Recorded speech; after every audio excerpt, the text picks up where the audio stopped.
All right, last thing here. Now we're getting into the competition phase. So you've dropped weight over the specific preparation phase on a small caloric deficit. Now you're in competition phase, you're going to be in caloric balance. The goal here is now to glycogen load. The way you're going to do that is by tapering your training, maintaining a high carbohydrate diet. What's going to happen is you're going to start to accumulate lots of glycogen in your muscle.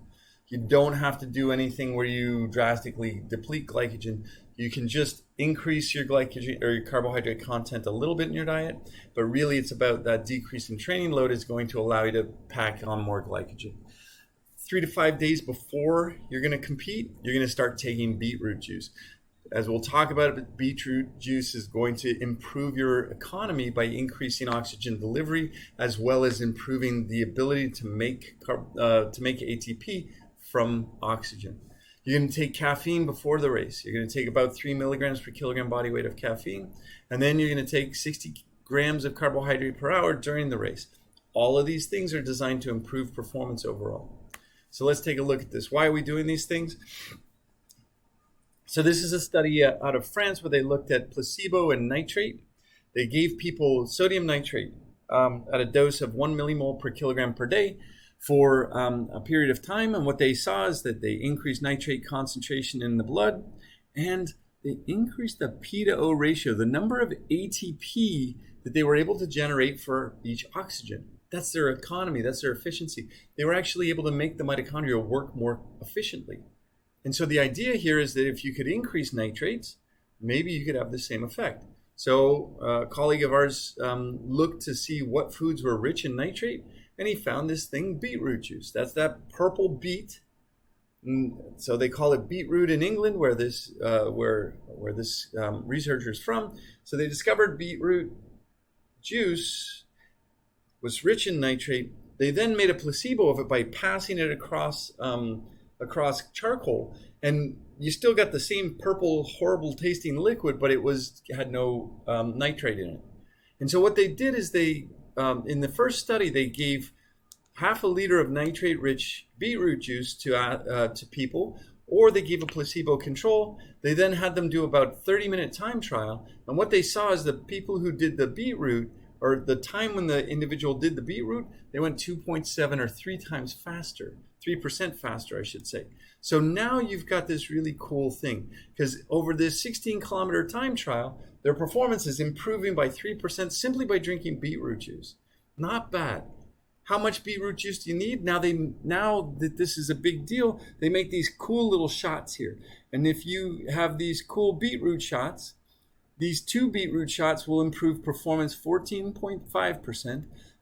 4 beetroot shots is not going to have any greater effect. So if you take 2 beetroot shots that have 8.4 millimoles of nitrate for about 3 to 5 days before performance, you're going to have a maximal increase in performance.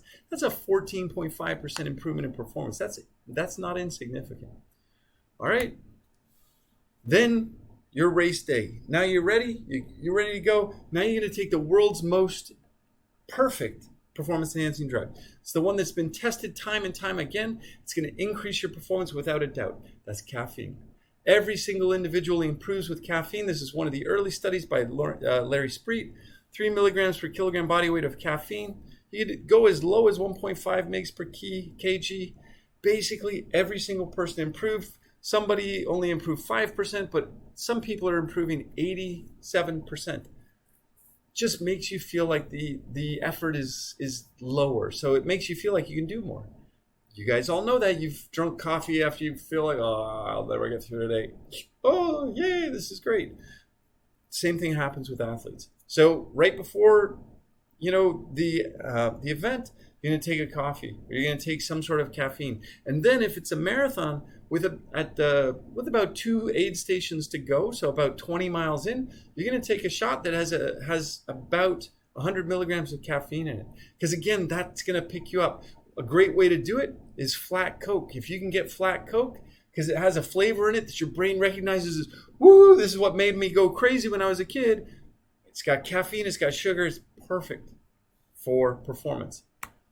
How about that carbohydrate? Because Coke is going to have a carbohydrate. And what we know about carbohydrate is very, very, very, very deep. So we know that if you're going to take carbohydrates, it's going to improve performance. We know how much you should take. It's about 60 grams per hour or a gram per minute. And we know that when you do that, you want it to be in a glucose-fructose mix, 2-to-1 ratio of glucose to fructose, because they use different transporters. It's easier for your body to digest and absorb that. And if you look at placebo versus glucose fructose, what you should see here is that this time trial performance went down 8%. They improved 8% to glucose alone. They improved another 7% with the glucose fructose. So you're going to have this incredible improvement of performance if you can take in about 60 grams of carbohydrate per hour in this 2-to-1 glucose to fructose mix. A great way to do it if you're not big into performance drinks is you just take bananas that are yellow but have a lot of brown spots on them. They have a glucose to fructose ratio about 2-to-1. You mush it down really until almost a liquid. You put it into one of those little gel packs. And now what you can do is when you're running along, you squeeze that into your mouth. It's going to give you that 2-to-1 ratio of glucose to fructose. It's going to optimize your performance. And in this way, what you got is now you've got everything optimized. So everything over 800 meters, going to get tons from aerobic energy. All of your endurance program is going to be the base phase, which is going to be as long as you need to. You're going to have 10 weeks of specific preparation, where the first 7 weeks of that is going to be on this speed development phase, where you're basically working on your lactate threshold. You work on your lactate threshold. You're going to focusing on working through increasing your MCT1 and increasing your MCT4. So that means in the 10% of the high intensity work that you're doing there, or 20% of high intensity work, you're going to be taking a little bit of bicarb with that to increase MCT4 production. You're also going to get in there and you're going to then move into your coordination phase, where you're now really focused on movement economy. That movement economy phase, you're going to have collagen, you're going to have epicatechin, you're going to have beta alanine, as was started early in the specific preparation phase, and now you're going to really focus on that. And then you're going to, all throughout the whole period, you're going to have eliminated your antioxidants. In the base phase, you're going to do a lot of low glycogen training, low glycogen fasted training. All of these things are designed to optimize your performance in that single day when you've tapered, you've glycogen loaded, you've taken your caffeine, you've taken your 60 grams of carbohydrate per hour. You're going to perform the greatest that you're ever going to perform.